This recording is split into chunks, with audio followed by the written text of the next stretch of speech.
magistrado Abel Augusto Zamorano. Buenas tardes. Buenas tardes. A todos les hemos dicho que hemos pedido disculpas a haberlos hecho esperar en las circunstancias de la forma como se ha estado llevando el ciclo de entrevista, pues nos han llevado a retrasarnos un poco, así que les pedimos disculpas. Y usted está ante la Comisión Especial de Evaluación de los que aspiran a ser magistrados de la Corte, en su caso de seguir manteniendo, bueno, ocupar el cargo por un periodo de 10 años. Y para esto se elaboró un cuestionario que nos va a permitir formularle las preguntas consona con lo que se espera que sea un magistrado de la Corte Suprema de Justicia. En ese cuestionario hay una primera pregunta de carácter general. Nos va a permitir conocerlo a usted como persona y como profesional, a través de su historia familiar, a través de su historia profesional, a través de sus ejecutorias, pero sobre todo también a través de las cualidades que usted considera poseer y que motivan a que aspire a ser magistrado de la Corte Suprema de Justicia. Esa pregunta la va a formular la representante de Alianza Ciudadana por Justicia, para la cual ya tiene la palabra. Sí, buenas noches, sí, ya casi buenas tardes. ¿Sí? ¿Se escucha? Buenas noches, sí. Magistrado, buenas tardes y bueno, le doy la bienvenida entonces al proceso, este proceso de evaluación que se ha estado preparando y donde pues hemos tenido la oportunidad de conocer un poco más de los candidatos y en su caso que aspira a mantenerse de alguna forma en la Corte, ¿sí? Entonces, como no todos lo conocemos, nos gustaría de alguna manera tener un poquito de información de su vida familiar. Nos gustaría conocer un poquito de su experiencia profesional en la Corte. ¿Qué espera? Ya tuvo un periodo, ¿qué espera como un siguiente periodo? ¿Por qué la comisión evaluadora puede pensar que usted es merecedor de mantenerse en el puesto, en el cargo? Y nos encantaría escuchar los elementos con los que usted sustenta su decisión. Y también cuál ha sido su experiencia, cómo usted espera mejorar el sistema 10 años más en la Corte en este caso. Antes que conteste la pregunta, no escuché si parecer una tontería, pero ¿qué sabe? Voy a comenzar presentándome. No, sí, permítame hacerle las preguntas cajoneras que de verdad que me las salté porque tenía mucho entusiasmo de escucharlo. Nos da su nombre completo, por favor. Buenas tardes a todos, señores miembros del Pacto de Estado por la Justicia. Mi nombre es Abel Zamorano. Soy actualmente magistrado de la Sala Tercera de la Corte Suprema de Justicia y estoy aquí ante ustedes para cumplir con el requisito que a ustedes les encomendó el órgano ejecutivo de entrevistar a todas las personas que aspiramos, en el caso de los demás miembros, a ser magistrados de la Corte Suprema y en el caso mío de mantenerme en el mismo, y lo hago porque considero estar legitimado para ello por lo siguiente. En primer lugar, soy un magistrado, soy un juez de carrera judicial con 35 años de servicio a la judicatura. En segundo lugar, fui magistrado de apelaciones o magistrado del Tribunal Superior de Trabajo. Ocupé el cargo de magistrado suplente de la Corte Suprema de Justicia y el 14 de agosto de este año fui nombrado magistrado titular del mismo. Creo que mi hoja de vida en el caso de la judicatura me permite estar legitimado para aspirar, ratificarme en el cargo por el periodo de 10 años como mandata la Constitución Política en su artículo 203. Gracias, magistrado. Tengo que regresar atrás. ¿Nos da su cédula, por favor? 9-99-24-25. Muchísimas gracias. Licenciado, ¿su nivel académico es doctorado o es hasta maestría? mi nivel académico es de doctor en Derecho. Gracias. Muchas gracias, doctor. Ahora sí. Muy bien. Perdón, la edad. 64 años. Muy bien. ¿Y de esos 35 ha estado al servicio? De la judicatura y más de 40 años al servicio de la docencia en la Universidad de Panamá en mi condición de profesor titular de Derecho Procesal. Muchísimas gracias. Ahora sí, entonces pasamos para que nos cuente un poco de su historia. Que si es para principal o suplente.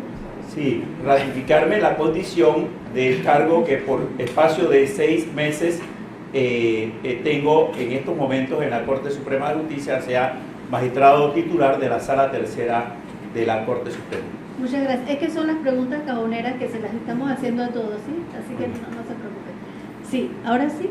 Es que él está acostumbrado como profesor, así que ahora nos toca a nosotros. Sí, sacarnos el clavo. Por favor. Sí, con mucho gusto. En primer lugar, quiero manifestarles en cuanto a mi condición académica que me inicié estudiando en la Escuela Primaria de La Peña, lugar donde procedo en Santiago de Veraguas, y luego me gradué de maestro de educación primaria y luego en la Universidad de Panamá. Posteriormente he cursado maestría de Derecho Procesal en la Universidad de Panamá, en la Universidad de Rosario, Argentina, y de Derecho Civil en la UDACIT, Universidad de Ciencia y Tecnología. Y me recibí de doctor en Derecho en la Universidad Santa María la Antigua. De igual manera tengo curso de posgrado en docencia superior para los efectos de la actividad académica y estudios de posgrado en métodos alternativos de resolución de conflictos y de derecho público, con lo cual mi hoja de vida en lo académico se resume en ese aspecto. En la vida familiar tengo 2 hijos, uno de los cuales está aquí presente conmigo, acompañándome, y una hermosa nieta que me ha regalado el Señor, y por lo tanto, pues, soy hijo de mi padre, falleció a la edad de 6 años, con lo cual mi madre se encargó de darme la educación, y por lo tanto es una persona que es la que alumbra el camino, es mi primera luz para los efectos de mi trayectoria académica, profesional y familiar. Gracias. ¿Nos cuenta un poco de su experiencia en la Corte? Muy bien. Bueno, fui 10 años juez de circuito civil, me inicié como juez de circuito de la provincia de Colón, posteriormente en lo que hoy se denomina o es Panamá Oeste, y juez tercero del circuito civil. En cada uno de sus juzgados he tenido una magnífica experiencia. Primero, por la cantidad de trabajo con la cual me encontré. Creo que cuando llegué al juzgado tercero me encontré con más de 15.000 expedientes, porque los jueces civiles en ese momento conocían tanto de los procesos civiles, comerciales y de familia, y por lo tanto tuve a mi cargo pues ese juzgado al cual se me asignó el juzgado tercero en el año de 1990. Posteriormente se me designa magistrado del Tribunal Superior de Trabajo el 1 de septiembre de 1996 y luego magistrado suplente de la Corte Suprema de Justicia. Quiero manifestarles que como magistrado suplente de la Corte Suprema de Justicia he sido el único magistrado suplente que tuvo a su cargo una investigación de un proceso penal contra un presidente de la República, caso que no vio su culminación por errores procesales que no me correspondieron a mí, pero para que ustedes tengan ese conocimiento de que la investigación del caso de los diputados en la condición de diputado del Parlamento Centroamericano es una asignación que estaba antes de que entrara a regir la Ley 63 del 2008, y luego el 14 de octubre de 1914 me encargué del despacho que actualmente ocupo en la Sala Tercera de la Corte Suprema de Justicia, recibiendo un despacho con 1.953 expedientes, de las cuales 264 eran del Pleno y el resto de la Sala Tercera. Y posteriormente, ¿verdad?, fui nombrado el 14 de marzo del año que transcurre en mi condición de magistrado principal de la Corte Suprema de Justicia, y por esa razón creo que aspiro a que es justo aspirar al cargo de magistrado principal por espacio de 10 años como titular, que es lo que establece nuestra Corte Suprema en la Carta Magna en el artículo 203. No más para entender, los que no somos abogados y no estamos relacionados con la institución adentro, si usted viene de estar nombrado en propiedad, dijo recientemente, ¿verdad? Sí, el 14 de marzo del año que transcurre. Sí. Fui magistrado encargado de la Sala Tercera por razón de que el magistrado principal que ocupaba el cargo y que había sido nombrado por el tiempo que culminó el 31 de diciembre fue separado de su cargo y yo era el magistrado suplente, y por eso se me llamó para encargarme de la sala tercera, donde él era el magistrado principal. Sí, gracias por explicármelo docentemente, ¿no? ¿Qué espera hacer en los próximos años, o 10 años, perdón? Sí. Yo quiero, antes de pasar a lo que espera, porque la ciudadanía no lo asimila, no lo comprende. Y además porque el magistrado Zamorano estaba de suplente de un magistrado que fue enjuiciado y que fue condenado y que fue separado. Y la gente que no entiende el sistema se pregunta, bueno, ¿y el magistrado suplente no se entera de lo que hace el principal? ¿Qué tipo de relación? Y es importantísimo, yo creo, que tengas la oportunidad de... Muy bien, lo explico con mucho gusto, doctor Lito. Bueno, los magistrados suplentes nos encargamos del despacho cuando por razones de excusa o de vacaciones o de cualquier licencia, el magistrado titular del despacho se ausenta. En el caso mío, nunca llegué en los primeros 5 años a ocupar el despacho, salvo un día que fui llamado por una condición que no recuerdo del magistrado principal. Sin embargo, como el magistrado principal fue separado de ese proceso que manifiesto señalar en mi condición de magistrado suplente y que me correspondió investigar como diputado del Parlamento Centroamericano, que era el expresidente de la República, fui llamado para la investigación en mi condición de magistrado fiscal para ese proceso. Pero cuando el magistrado principal fue separado del caso, entonces a mí me llamaron para ocupar el cargo en mi condición de magistrado encargado de ese despacho. Y recuerdo que lo primero que me correspondió conocer fue precisamente de una acción de amparo de habeas corpus que interpuso el magistrado principal, y yo solicité por razones de ética judicial separarme del caso. Una discusión que en la Corte Suprema demoró entre el resto de los magistrados aproximadamente como 3 horas. Como no me aceptaron el impedimento, tuve que encargarme de conocer el caso en ese aspecto como una medida pues de ética judicial que siempre he acostumbrado en mis años de servicio dentro del órgano. Por lo tanto, desde esa fecha, el 14 de octubre del 2014 hasta el 14 de marzo de este año me correspondió el cargo de magistrado suplente designado. No tenía la condición de magistrado principal. Es a partir del 14 de marzo hasta la fecha en que fui designado magistrado principal, con lo cual creo que eso es lo que me da legitimidad para aspirar a un periodo de 10 años en mi condición de magistrado principal. ¿Qué espero hacer en la Corte Suprema? Por supuesto que la Corte Suprema, aún con el mínimo de presupuesto que se le asigna como uno de los 3 órganos del Estado, tiene la forma de hacer una autogestión para un mejor servicio. Por ejemplo, a nivel de la sala, que es la sala que más procesos tiene, fíjense que en lo que transcurre del año 2019 se han asignado 793 expedientes en reparto entre los 3 magistrados.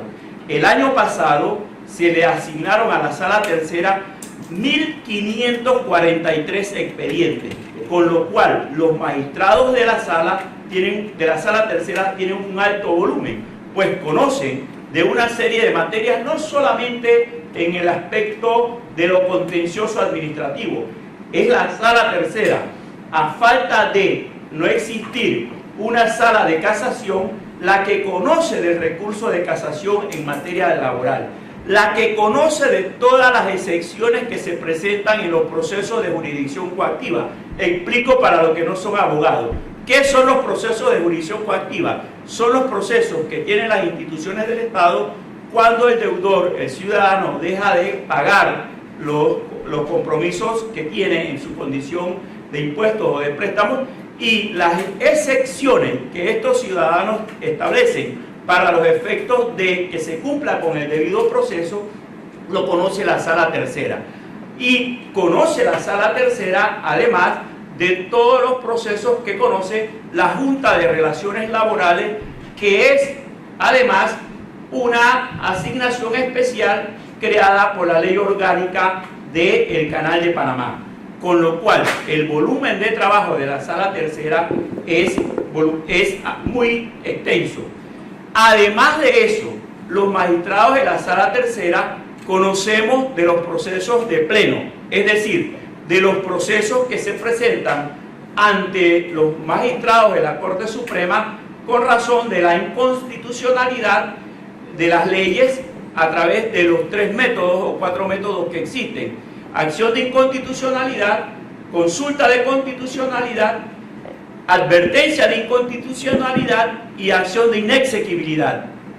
Pero además de eso, también a nivel de pleno, conocemos de los procesos penales contra los diputados de la República por mandato de la Constitución Política, luego de las reformas del 2004, por mandato del artículo 155 de la Constitución.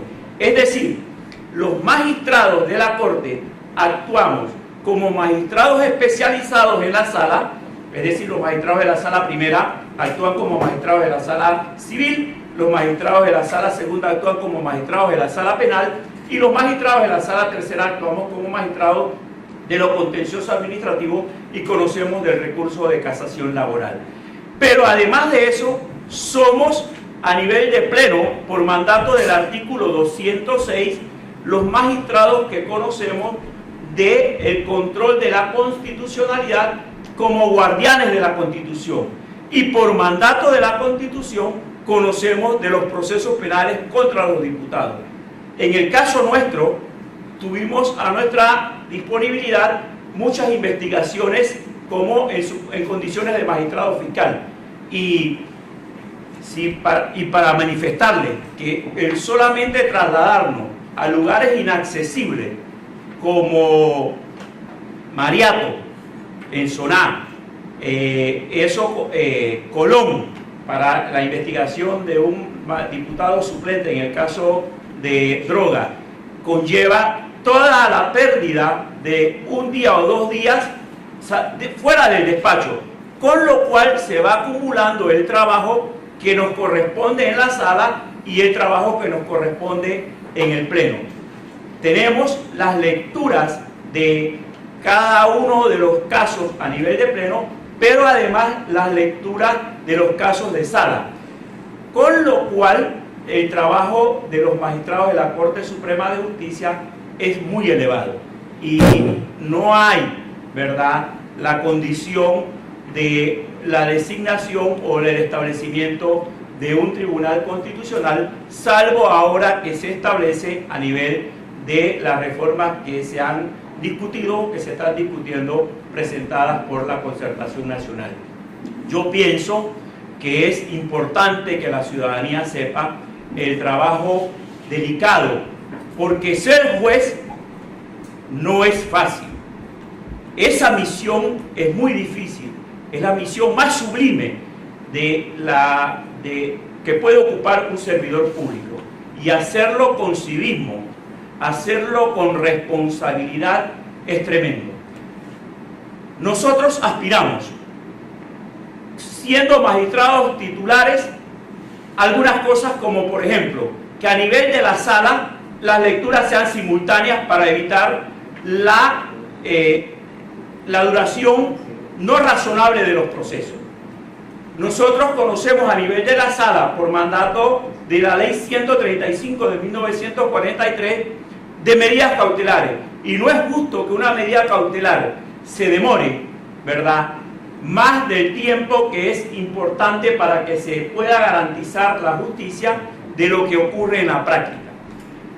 Pero además, a nivel de la Corte, nosotros consideramos que es importante el cumplimiento efectivo de la ley, en el sentido de que los magistrados no nos demoremos en la firma de los expedientes en limpio y además en la discusión de los mismos. Y todo esto lo podemos hacer, ¿verdad?, sin el recurso humano, con los mismos elementos. Pero para mí ha sido difícil, porque siempre cuando trataba de plantear esta situación había la condición de que yo no era el magistrado titular del cargo. Y una cosa que es importante, que además yo quiero que la ciudadanía sepa, y en las actas de discusión del Pleno de la Corte, que están, porque allí se graba el Pleno, siempre he abogado porque la acción de habeas corpus sea una acción ininterrumpida por el Pleno, con lo cual he señalado que los magistrados que ocupamos la Corte Suprema de Justicia debemos de estar de turno para conocer de esta acción importante de la libertad del individuo. Si a una persona la detienen en estos momentos un funcionario, comando y jurisdicción a nivel nacional, como por ejemplo el director de la Policía Nacional, el abogado del ciudadano detenido tiene que esperar hasta el día lunes, cuando la Secretaría de la Corte Suprema abra, para poder presentar la acción de habeas corpus. Y yo pienso que los magistrados hemos descuidado que el sistema penal acusatorio, que entró a regir el 2 de septiembre del 2011 a nivel de sus principios rectores, son de obligatorio cumplimiento para nosotros como magistrados de la Corte Suprema, para conocer de estas acciones. Por lo tanto, pienso que el ciudadano se merece que esta acción de habeas corpus sea de conocimiento en días no solamente hábiles, sino también en días inhábiles. Y esa ha sido una lucha que yo he llevado adelante.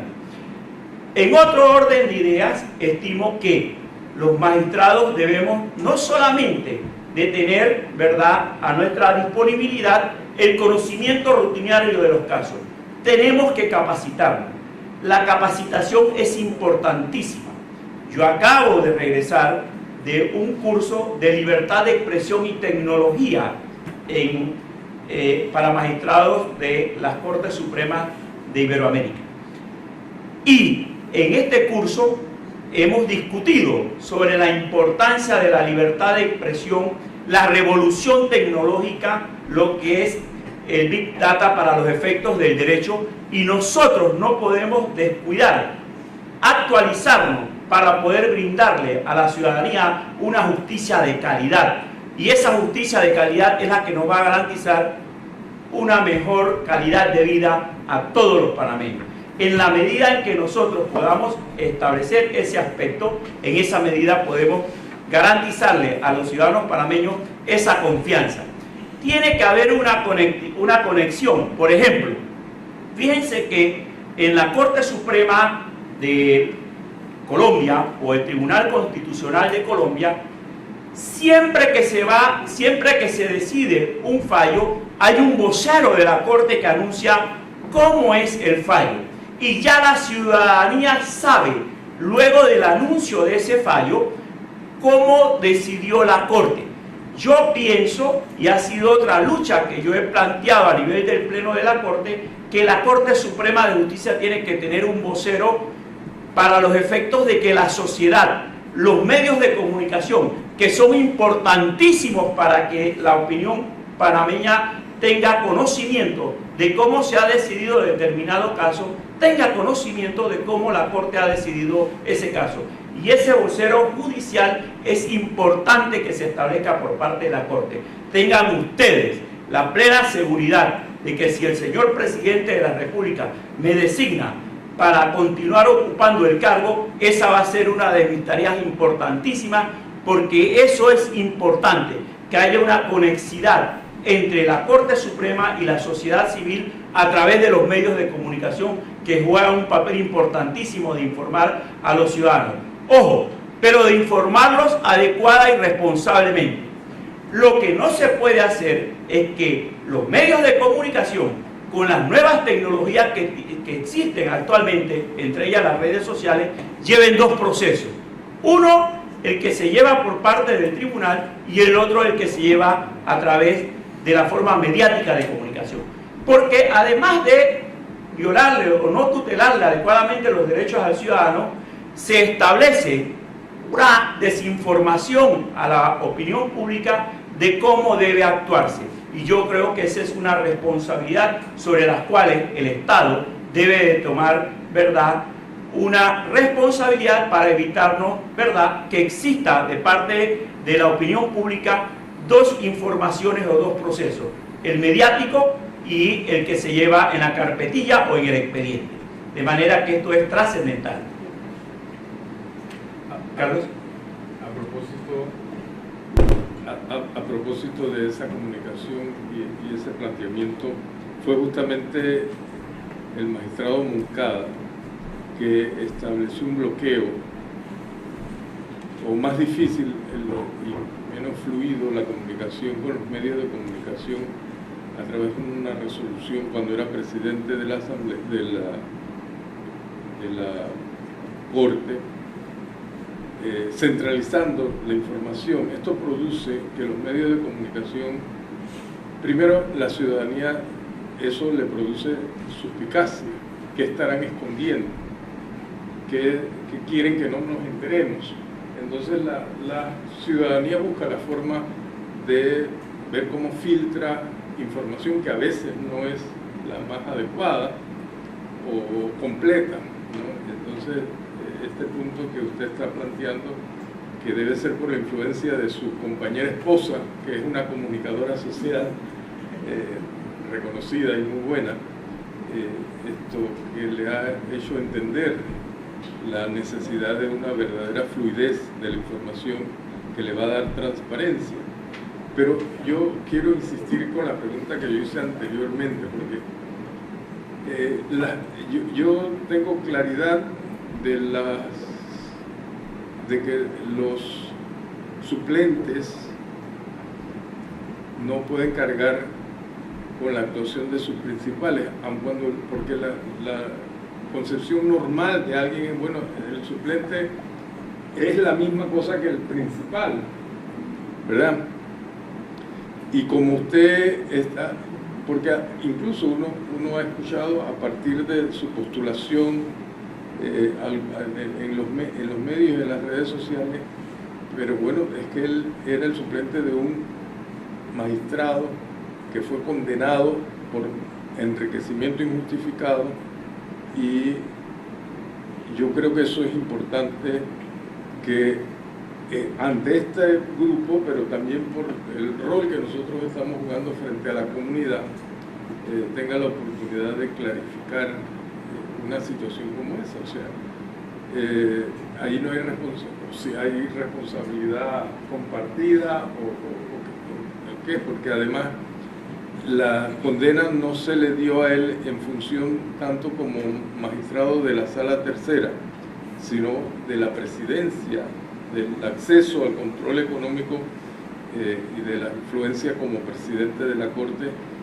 y el suplente de un magistrado no es suplente de la presidencia también. O sea, pero me gustaría un poco que nos ayudara un poco a la población. Sí, con mucho gusto.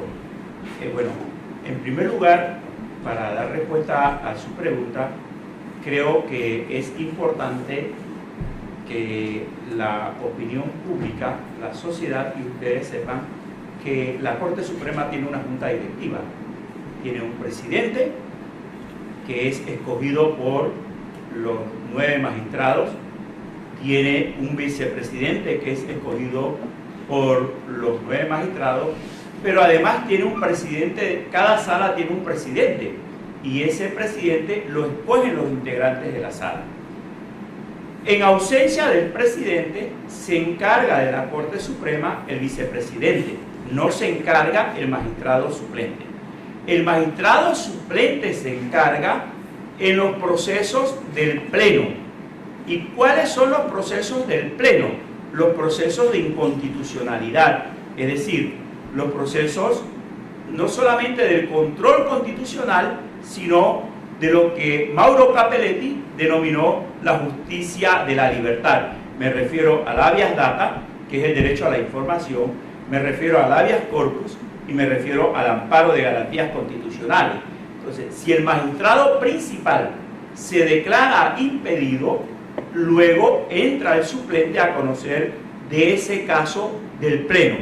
En el caso de los magistrados a nivel de la sala, no ocurre lo mismo, porque hasta hace poco conocía del impedimento de un magistrado de la sala primera, uno de los magistrados de la sala penal, o sea, la sala segunda, y del impedimento de un magistrado de la sala segunda, conocía un magistrado de la sala tercera, y del impedimento de un magistrado de la sala tercera, conocía un magistrado de la sala civil. Fíjense la importancia que esto tiene. Yo conocí de uno de los casos, y es una sentencia de mucho mérito y tendrá trascendencia histórica, del famoso caso del dietilenglicol. Y lo conocí porque 2 de los magistrados que ocupaban el cargo principal en la sala penal se declararon impedidos. Me refiero al magistrado Jerónimo Emilio Mejía Edward y al magistrado José Ayú Canals. Y entramos 2 magistrados de la sala tercera, mi persona y el magistrado Cecilio Sedalice Riquelme. En ese momento era el magistrado ponente del caso, el magistrado Harry Díaz González Mendoza. Y como yo hice observaciones al proyecto que había presentado el magistrado Díaz, porque no compartía la decisión de él, quedé yo como magistrado ponente. Y eso fue lo que me llevó a mí a hacer una investigación para conocer de ese caso, que aquí, señalándole a ustedes, cuando se decidió la sentencia ya por parte de los 3 magistrados, se me acercó una señora de Los Santos y me dijo: magistrado, me puedo morir mañana, pero desde el cielo, mi esposo que murió hace 2 años y mi hijo que murió hace 6 meses, se ha dado cuenta que esta Corte Suprema le ha hecho justicia. Y para mí es una de las satisfacciones más loables que yo, en mi condición de juez, he podido escuchar de la ciudadanía. La Corte no es como se ha tratado de establecer o se trata de desprestigiar. La Corte Suprema de Justicia hace justicia. Yo quiero que ustedes sepan que en nuestra condición de magistrados de la sala tercera, cuando nosotros llegamos allí, hicimos justicia al reintegrar a todos los servidores públicos despedidos que por razones de enfermedad terminal o enfermedades de padecimiento grave no eran reintegrados hasta ese momento, porque se planteaba que la ley señalaba que había que establecer una comisión especial y los defectos del legislador no pueden ser endosados a quien accesa a la justicia para que se le haga justicia. Y a partir de ese momento nosotros hemos establecido a nivel de la Corte el reintegro de todos los trabajadores públicos que son designados en forma por supuesto estable, no por periodicidad, y se reintegran cuando se demuestra que padece de enfermedad. Y creo que con esto se hace justicia y se hace aplicabilidad al convenio 111 de la Organización Internacional del Trabajo.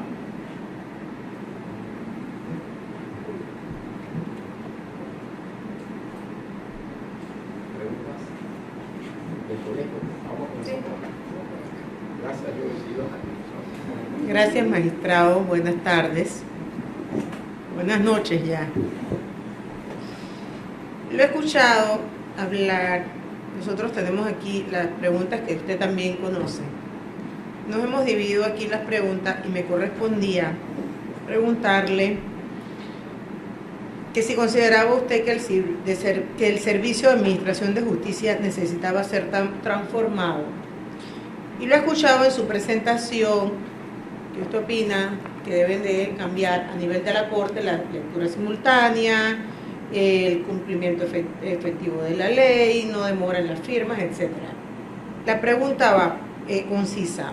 ¿Usted considera que solamente es eso? ¿Qué deben hacer y por qué usted que está ahí no se ha hecho? ¿O qué han tratado de hacer?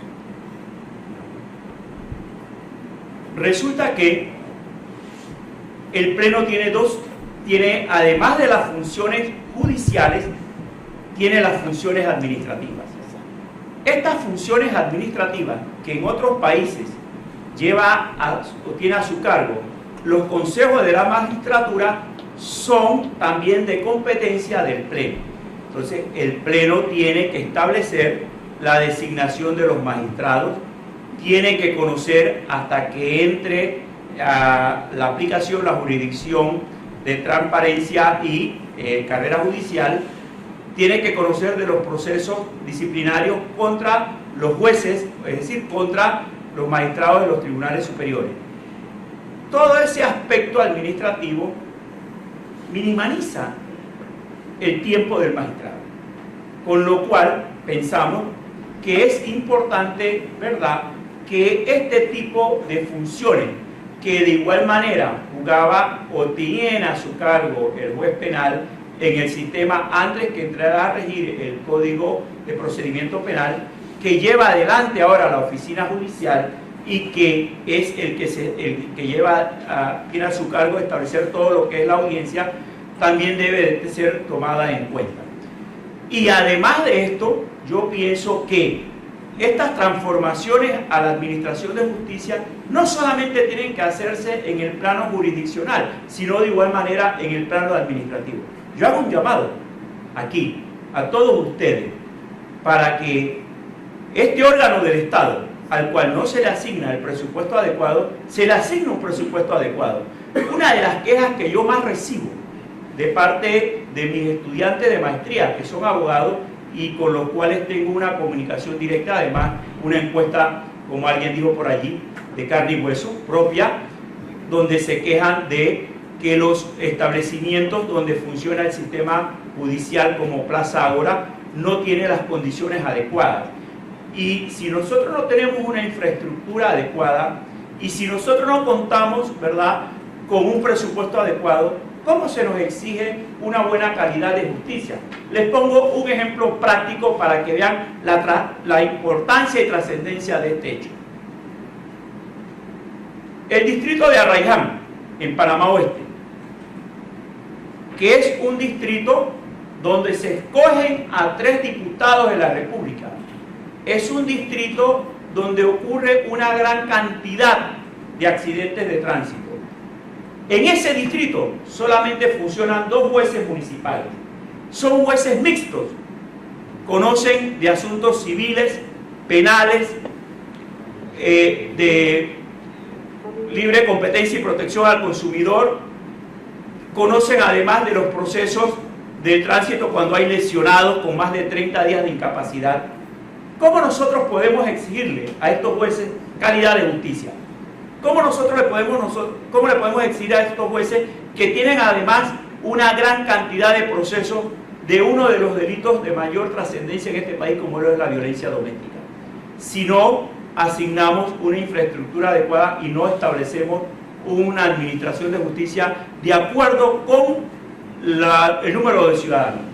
En los demás países, como Europa, España, Alemania, Italia, Francia, de acuerdo con el número de la población, asimismo se establece el número de jueces, con lo cual eso es trascendental. Nosotros tenemos un país con 4 millones de habitantes que tienen conflictos diarios, permanentes. Por ejemplo, en el caso del magistrado Loaiza, que es un magistrado que ve asuntos de carácter laboral, nosotros tenemos una jurisdicción del trabajo desde 1947, con 5 funcionarios en los juzgados seccionales de trabajo. El juez, el secretario, el alguacil que fue designado hace 10 años, un oficial mayor y el portero. Y los conflictos laborales son conflictos en crecimiento, porque en la medida en que el país se desarrolla, en la medida en que hay mayor movilidad económica, en esa misma medida hay conflictos entre el capital y el trabajo. Entonces, solamente tenemos 4 jueces para conocer de todos los procesos laborales que hay a nivel de las provincias de Panamá y de Panamá Oeste. Y esto creo que es importante que la ciudadanía lo sepa, porque siempre la queja contra el órgano judicial es que no le brindamos una justicia eficiente, una justicia efectiva. Pero zapatero a tu zapato, como dice, cuando se desconoce este tipo de cosas, hay un enjuiciamiento generalizado por parte de la población que desconoce el aspecto interno de la administración de justicia y que no conoce el día a día de los tribunales. Yo creo que esto es importante. Y tan importante es la justicia laboral, la justicia de familia, como la justicia de la libertad, me refiero a la justicia penal. En la medida en que nosotros hagamos eficiente los 4 principales ejes de la justicia, en esa misma medida le vamos a brindar a nuestra población una mejor calidad de vida en todos los aspectos. Porque de la misma manera que la mujer va al tribunal a exigir su pensión alimenticia, de esa misma medida va el trabajador a exigir, ¿verdad?, que el patrono le reconozca sus derechos. Y cuando un juez no puede cumplir por razones del volumen de trabajo con esa justicia pronta y dentro de un plazo razonable, el enjuiciamiento negativo a la administración de justicia es generalizado.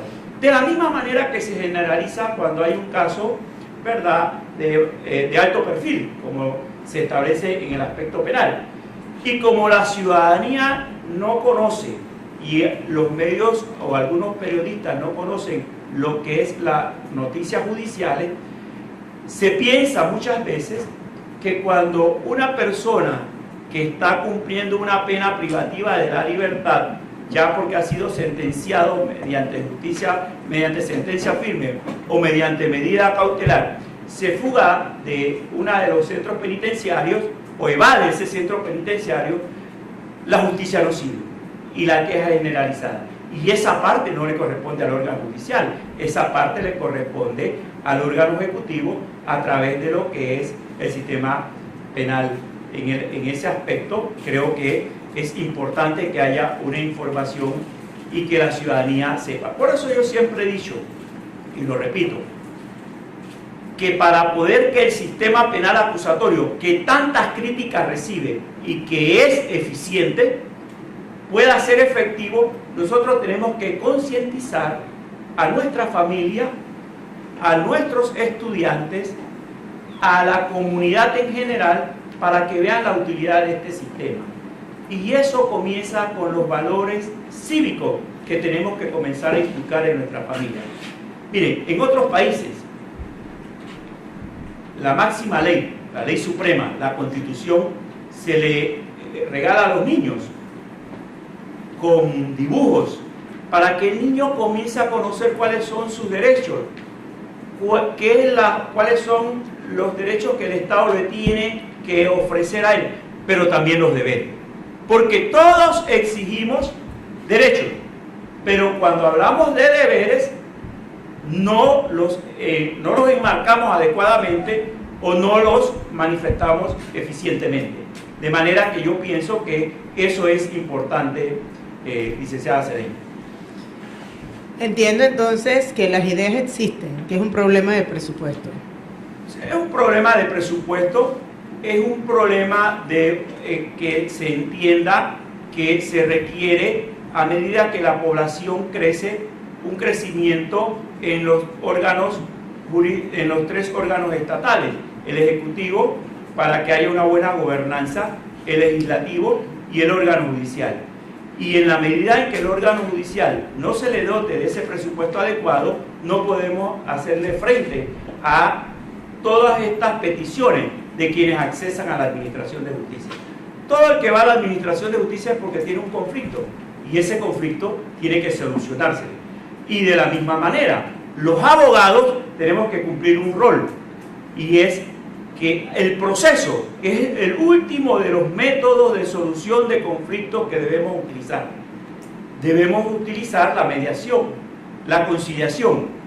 Por esa razón es que el arbitraje, como mecanismo de solución de conflictos que se establece en los tratados de libre comercio y que se establece en los contratos mercantiles, ha tenido un auge en los últimos tiempos, porque las personas van al arbitraje como mecanismo de solución de conflictos frente a un juez civil, que es el que va a conocer de ese caso, que tiene en su despacho 700, 500, 800 o más de 1000 procesos, que requiere también de una respuesta eficiente. De manera que el presupuesto, pero además hay un aspecto importante, y es la vocación de ser juez, la vocación de ser funcionario judicial. Yo creo que esto es importante también, y es que de la mano de ser juez va de la mano con esa vocación. No se puede improvisar un juez como se piensa. Para esto hay que tener vocación, porque es una, como lo dije hace un momento, de las tareas más delicadas y más sublimes que puede tener un profesional. Y en la medida que usted no tenga esa vocación, y esa vocación va de la mano de quién, con su preparación adecuada, ¿verdad?, con la dignidad de la persona que va a los estrados judiciales a que se le solucione su conflicto, con la dignidad de que se le dé a este país una justicia eficiente y una mejor democracia. De esa medida podemos cambiar y conectar mejor a la sociedad con el Poder Judicial, que es trascendental y que es importante en nuestros tiempos. Muy bien. Sí. Otro, ya. ¿Quién más? Yo tenía algunos datos estadísticos a propósito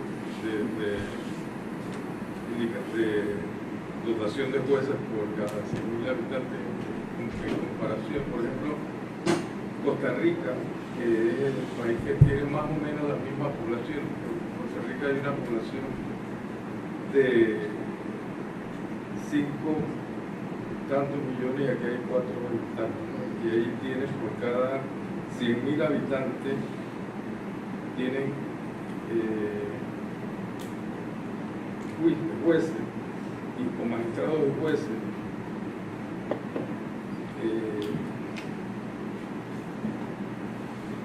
24.1% con relación a cada 100.000, y aquí hay 12 puntos en proporción. Nosotros somos conscientes del tema de la falta de conciencia del presupuesto asignado, del mal presupuesto. El presupuesto, cuando uno mira con relación incluso al 2%, en el 2008, el porcentaje del gasto público destinado al órgano judicial fue de 0.69%. Sin embargo, nosotros no vemos que en la Corte Suprema de Justicia, los magistrados de la Corte Suprema de Justicia, siento que no hacen lo suficiente para exigir la independencia financiera de la Administración de Justicia. Y le digo además con hechos concretos. En el Pacto de Estado por la Justicia y en el Consejo Judicial, pero fue como una decisión del Pacto de Estado, del Consejo Judicial, nosotros nos planteamos el problema serio que hay de la falta de conciencia del ente político, que es el órgano ejecutivo, y pedimos una audiencia a la presidencia, que nos atendió el ministro de la presidencia, y notificamos a los magistrados de la Corte Suprema de Justicia, y lo menos que uno esperaba que los magistrados, todo el pleno fuera con nosotros. Fue no por decisión ni siquiera del pleno, sino por una decisión personal. Nos acompañó un magistrado, Harry Díaz, a plantear esto, ni siquiera el tema del 2%, pero lo más grave, nosotros entendemos que hay un proceso hay una actitud de inconstitucionalidad permanente histórica, porque no se respeta lo consagrado en el artículo 214, no el tema del 2%, que de hecho no representa el 2%, sino del primer párrafo del 214 de la Constitución, que dice que el presupuesto del órgano de la Administración de Justicia lo elabora el Ministerio Público y el órgano judicial y lo remite oportunamente para ser incorporado al presupuesto nacional. Cuando uno lee eso, entiende que detrás de eso el espíritu de los constitucionalistas era darle la autonomía financiera. Ahí nos dice que la interpretación que nosotros damos y predominaba en el Consejo Judicial es que no se está respetando una prerrogativa constitucional para manejar el presupuesto del órgano judicial, porque usted sabe y todos lo sabemos que cuando el presupuesto que elabora el órgano judicial se somete al Ejecutivo, va a un funcionario. Además, la falta de respeto, que un funcionario de tercera categoría se reúne con el presidente de un órgano del Estado para decirle: ustedes pidieron esto, pero nosotros les sugerimos esto otro.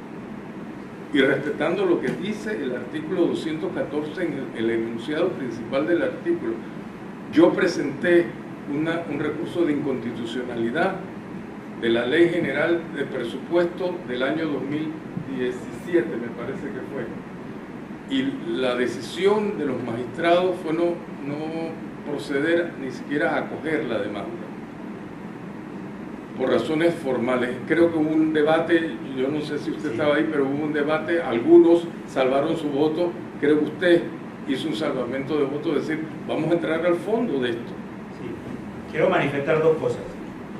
En primer lugar, la asignación del 2% del presupuesto del gobierno central, no del presupuesto general del Estado, del gobierno central, y cada vez son menos, cada vez el gobierno central es menor, es del 2%, se introdujo en 1983, que actualmente es el artículo 214, luego de la reforma del 94 y del 2004. Y esto es importante que la población sepa, y de igual manera los medios de comunicación presentes, porque esta es una lucha que desde que llegué a la Corte en mi condición de magistrado suplente, encargado de la Sala Tercera y del despacho, he llevado adelante y he acompañado. Y ahora nosotros le hemos solicitado, porque dentro de la institución hay un magistrado que elaboró en el Ministerio de Economía y Finanzas, al actual ministro de Economía y Finanzas una cita precisamente para establecerle la importancia de la asignación de un presupuesto cónsono para el año 2020. Porque no solamente tiene que haber un presupuesto de gastos, sino de inversiones. Fíjense, yo los invito a que ustedes vayan a ver el proyecto de ciudad judicial que existe en La Chorrera. Chorrera es uno, a nivel de Panamá Oeste, es uno de los lugares donde las audiencias para el sistema penal acusatorio se están señalando para el año 2022. Ya eso hace inapropiado el sistema penal acusatorio. ¿Y cuál es la razón? No hay infraestructura, que es una de las deficiencias a las cuales yo hacía referencia hace un momento. Y esa infraestructura, ¿cómo la garantizamos? Si nosotros establecemos y reestructuramos esa infraestructura que fracasó porque se la asignó a una empresa que fue luego denunciada penalmente, y está esa infraestructura, y yo en lo personal he estado al frente. Pero yo creo que es importante la autocrítica, y yo creo que en esa autocrítica tengo que señalar que no ha habido un espíritu de debate entre los magistrados de la Corte para los efectos de que como espíritu colectivo establezcamos la importancia de que se nos asigne ese presupuesto como órgano del Estado. Y precisamente esta es una de las razones por las cuales yo presenté mi documentación para aspirar a continuar en la titularidad de la sala, porque yo creo que nunca una sola golondrina hace verano, pero sí lo anuncia.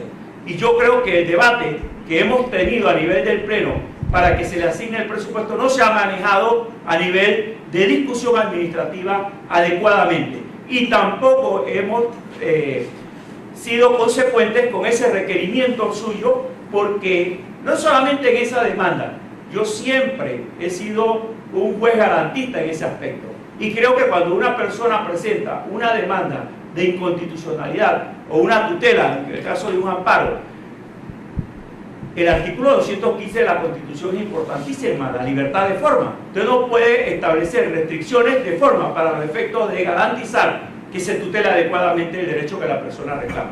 Yo creo que es importante que esto también lo sepa la ciudadanía.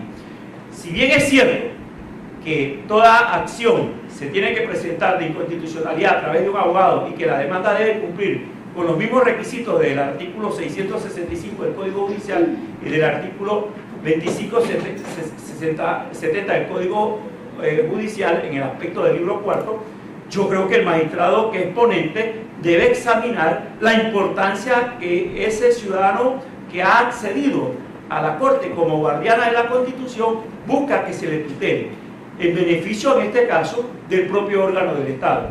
Pero creo que la tarea que tenemos y el reto que tenemos por delante es importantísimo, y por esa razón es que yo aspiro a que el presidente de la República me designe después de que ustedes hagan las respectivas recomendaciones por el mandato de 10 años, porque yo creo que le tenemos que garantizar a este país una mejor calidad de justicia, y esa mejor calidad de justicia atraviesa con un adecuado presupuesto. En la medida que tengamos un presupuesto cónsono de inversiones y de gastos, en esa misma medida le podemos dar una respuesta oportuna y dentro de un tiempo razonable a la ciudadanía que aspira a que todo proceso que él establece se le atienda eficientemente.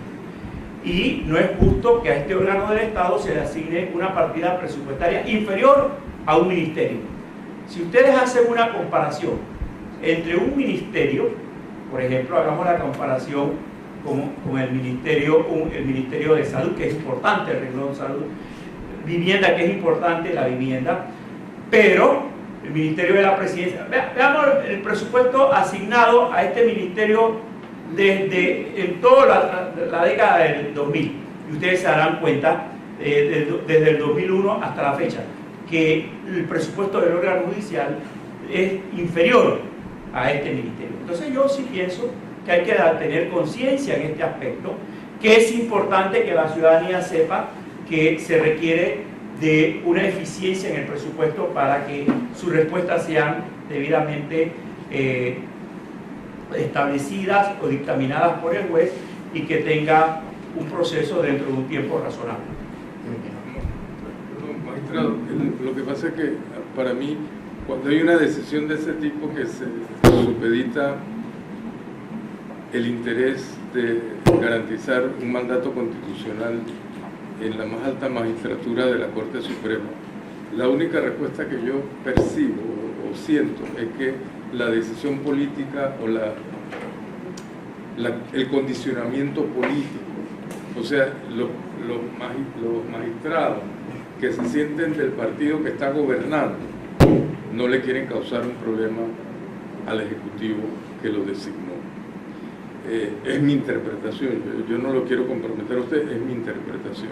Y eso es una de las cosas que cuando nosotros hemos hecho el esfuerzo de estar aquí hasta tarde de la noche, tratando de dar un paso adelante y garantizar que la designación no afecte la independencia del que sea designado, porque en definitiva lo tiene que designar el Ejecutivo, pues, pero que el magistrado no sienta que él le debe ese nombramiento al Ejecutivo y que una decisión jurídica puede afectar al Ejecutivo que lo designó. Y en concreto yo digo porque fue lo que se comentó cuando se le reeligió al magistrado Ayub Prado, lo que salió en los corrillos es porque él es manejable, porque a él lo podemos controlar. Yo tengo que hablar de esa manera porque esas son las cosas que nosotros como ciudadanos no podemos quedar tranquilos, que la decisión política afecte a la administración de justicia. Porque si hay que analizar la Constitución y decir aquí hay una garantía constitucional, que hay que definirla, afecte a quien le afecte. Y eso es la independencia. Nosotros estamos buscando hombres o mujeres que tengan la madurez y el compromiso con la independencia que se requiere en este momento histórico para mejorar la credibilidad del órgano judicial. Yo siempre cito un autor, como procesalista que soy, que es Eduardo Couture, autor del Decálogo de los 10 mandamientos del abogado. Couture decía: la confianza en el derecho que tiene el ciudadano va a depender de la rectitud, honestidad e independencia de sus jueces.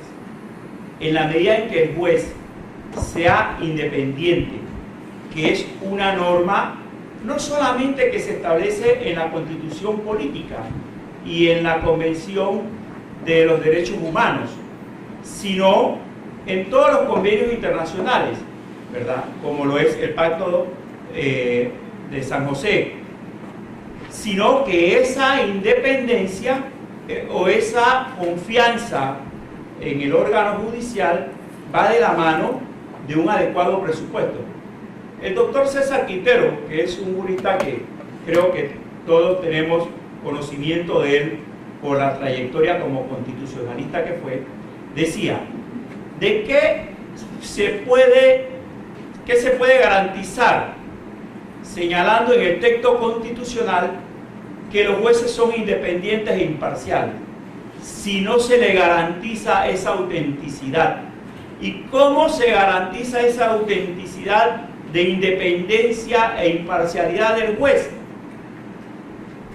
Con una designación adecuada, y por eso nosotros abogamos por la implementación de la carrera judicial de la Ley 53 del 2016 en su plenitud, no solamente en la jurisdicción de carácter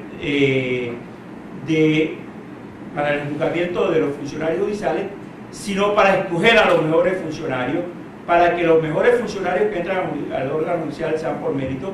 Y de la misma manera es importante que los magistrados que se designan por parte del órgano ejecutivo y que sean ratificados por la Asamblea, la ciudadanía tenga esa confianza de la independencia y de la imparcialidad.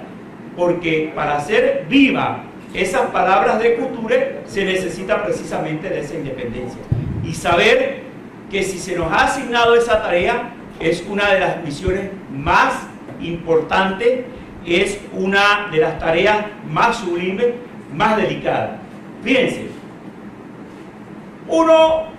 yo en mis 35 años que tengo como juez, he dado fallos que las partes pueden cuestionar, porque es un fallo contrario al interés de esa parte.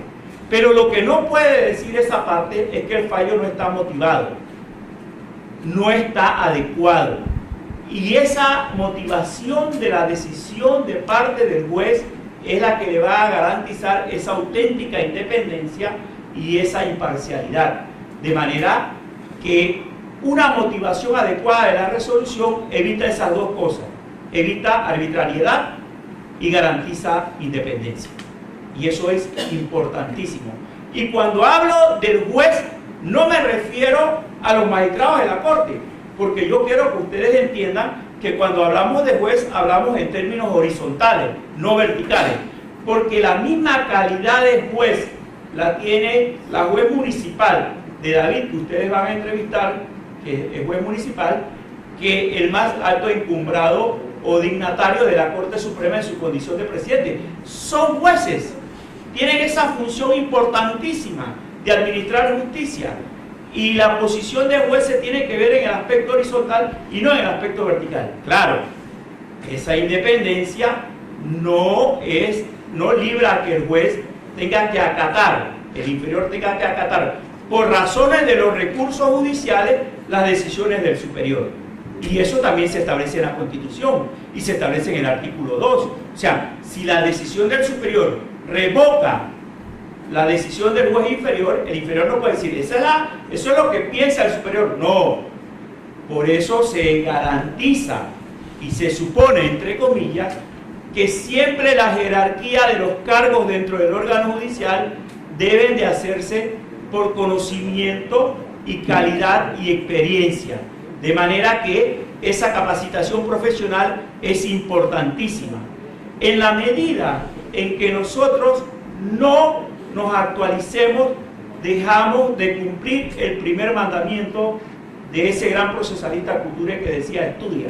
El derecho se transforma constantemente. Si dejas de hacerlo, eres cada día menos abogado. Entonces, yo pienso que esa imparcialidad, que esa independencia es importantísima. Usted no puede poner en el órgano judicial o en el más alto tribunal de la República a una persona que va a aprender. Yo creo que usted tiene que colocar allí a personas con experiencia, a personas que hayan tenido ese manejo con la administración de justicia. Por eso es mi condición de participar en esta aspiración de mantenerme en el cargo. No porque no quisiera tener, ¿verdad?, sino el compromiso que nosotros tenemos. Fíjense, y es importante que ustedes lo sepan.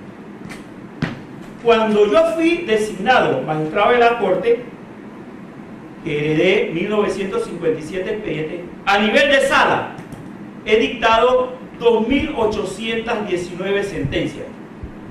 He dictado más sentencias que el Tribunal Administrativo en 10 años, que fue creado en 1943 con la ley 135 de 1943, que entró en funciones en el 46 hasta 1956, donde se asignó la jurisdicción a la Sala Tercera. He dictado 6.272 autos y he suscrito 9.119 resoluciones. Ahí hay una inversión de trabajo. Y esa inversión de trabajo se debe ¿a qué? A la vocación de administrador de justicia y de docente que tengo. Hoy, en mi despacho, habían 4 funcionarios laborando. Allí no se les reconoce las horas extras. Pero esos funcionarios tienen el estímulo de nuestra parte. ¿Por qué? Porque son funcionarios a los cuales nosotros estimulamos, otorgándoles, ¿verdad?, la condición de que se capaciten, que tengan el compromiso de los que son madres y padres de familia, de cuando su hijo se enferma, de que puedan destinarle tiempo suficiente para la calidad de atención a sus hijos. Eso a nivel de sala. A nivel de pleno, he suscrito como ponente 826 resoluciones de las 764 que me ingresaron y las 206 que heredé. De lo que va del año 2019, como ponente he suscrito o resuelto 173 sentencias y 155 han ingresado. Yo quiero que la ciudadanía sepa el monto de trabajo que los magistrados tenemos. Como decía alguien por allí, los magistrados de la Corte Suprema no somos el juez de Hércules, pero tenemos que apoyarnos en un equipo. Y esos auxiliares de la Administración de Justicia, tampoco nosotros le podemos destinar que sean las personas que fallen, porque la responsabilidad es del juez. La responsabilidad es del que suscribe la resolución y el enjuiciamiento de la opinión pública es hacia el magistrado. Y por esa razón es que nosotros debemos de garantizarle una designación adecuada al más alto tribunal de este país. ¿Alguien va a hacer otra pregunta? Con todo respeto, magistrado, usted sabe que esto hoy día juega un papel importante y me han mandado no sé cuántos WhatsApp. Dice, señor coordinador, está obligado a hacer una pregunta.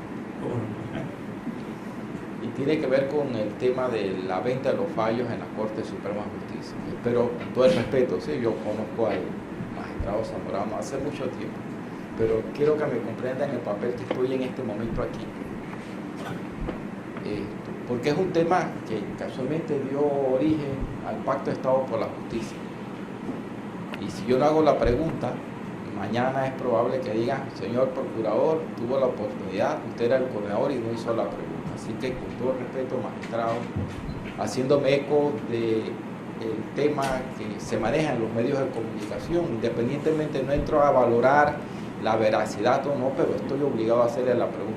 Con mucho gusto. Mire, mi posición frente a ese tema.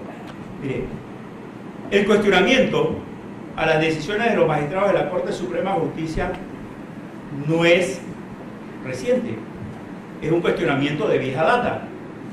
Desde que yo era estudiante de Derecho, el magistrado, profesor mío de Derecho Romano, Camilo Pérez, habló o se refirió a ese aspecto.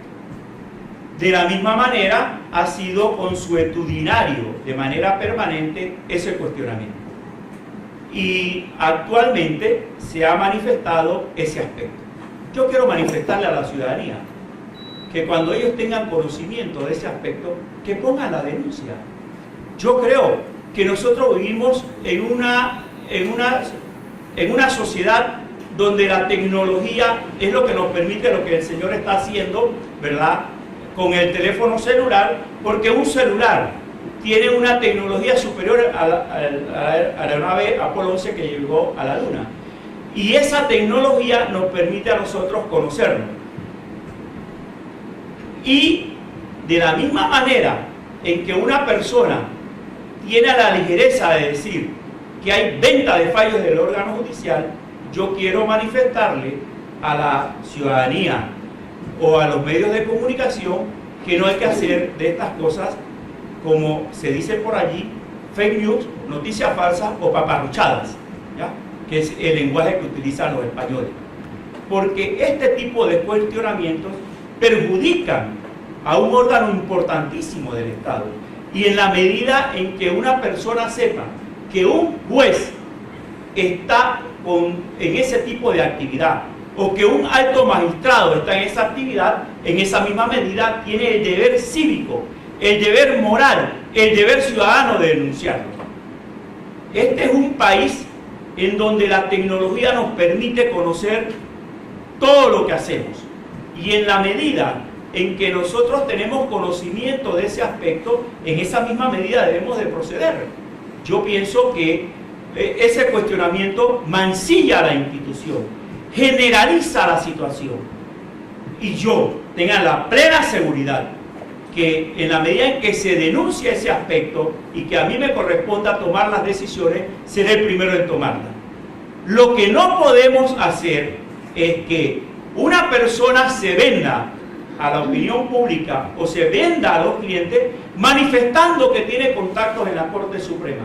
Yo recuerdo que cuando designamos a unos jueces, que luego los revocamos porque no tenía la condición para los efectos de ingresar al sistema penal acusatorio, dentro de la hoja de vida el funcionario decía que además de eso tenía muy buenos contactos con la Corte Suprema de Justicia.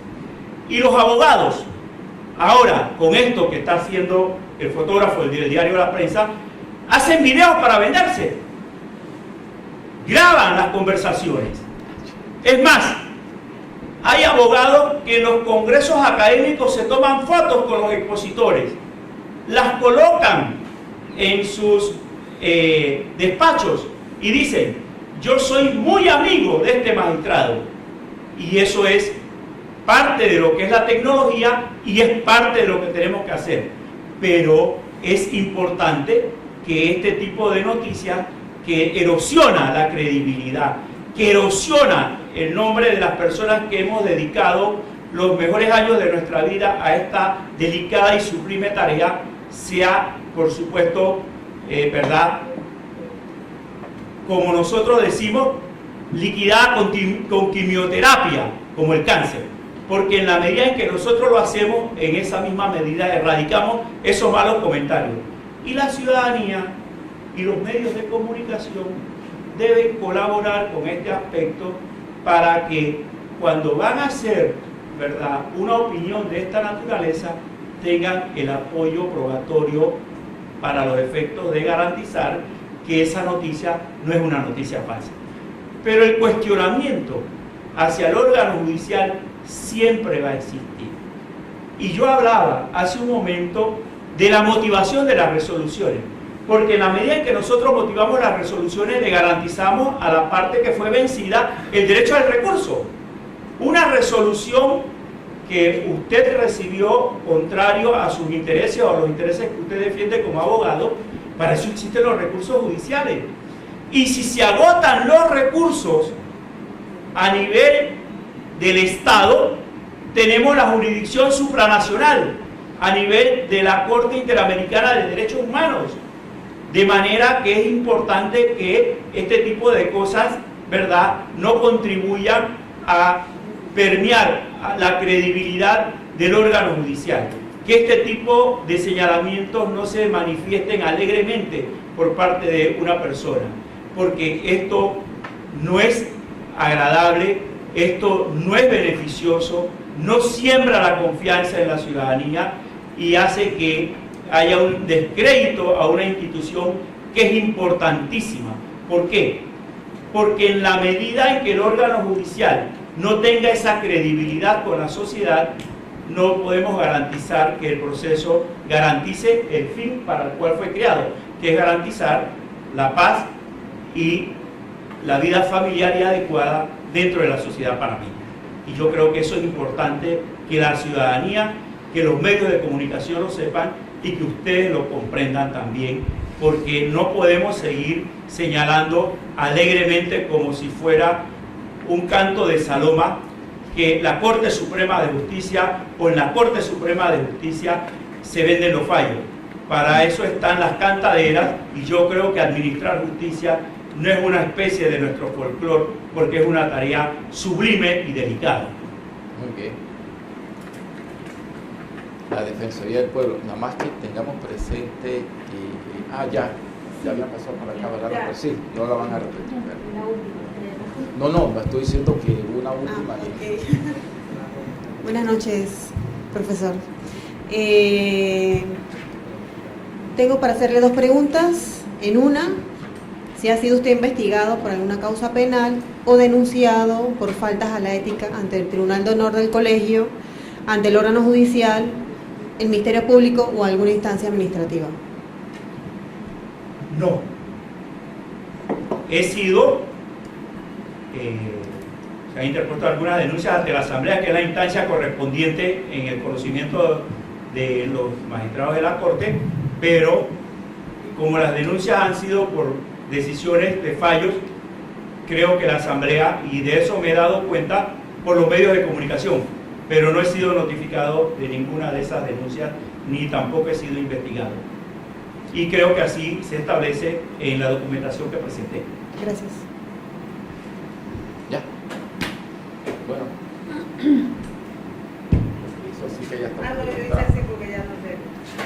Abel Augusto Zamorano, gracias por estar acá ante la Comisión Especial y nos queda desearle la mejor de la suerte. Bueno, yo quiero en primer lugar señalarles a ustedes dos cosas. La primera, que ustedes están cumpliendo con la tarea que les encomendó el órgano ejecutivo, que es una tarea sacrificada. Prueba de ello está que un día inhábil, o sea un día sábado, hasta las 7:15 ustedes están en esta misión, en esta tarea de entrevistar a todas las personas que se candidatizaron. Y por otra parte, yo quiero que ustedes tengan la plena seguridad, y esto lo digo con la más alta hidalguía y responsabilidad, que de ser designado por el presidente de la República para continuar ocupando el cargo de magistrado de la Sala Tercera de lo Contencioso Administrativo, lo voy a seguir haciendo de la misma manera que lo he hecho hasta ahora, dándole respuestas a la ciudadanía a través de mis decisiones que pueden ser cuestionadas, pero que no son arbitrarias y que están bien fundamentadas. Y es importante que también se sepa que en la medida en que la ciudadanía sepa de cualquier juez que está en una actividad ilícita, que interponga la denuncia, pero que lo establezca con los medios probatorios idóneos para que no se siga vulnerando, mancillando o enlodando el órgano judicial, que todos tenemos que cuidar, porque sin una administración de justicia no hay paz, y el derecho a la paz es un derecho humano, como lo es el debido proceso y como lo es cualquier vulneración a la dignidad humana. Y en la medida en que garantizamos un adecuado servicio de justicia, garantizamos un adecuado derecho humano a esta sociedad. Y esa es la misión que yo he prestado por más de 35 años. Y solamente dejaré a mis hijos mi nombre y mi apellido como lo más digno que yo he podido hacer en mi condición de las dos cosas que he hecho y que sé hacer con eficiencia: administrar justicia y transmitir conocimientos.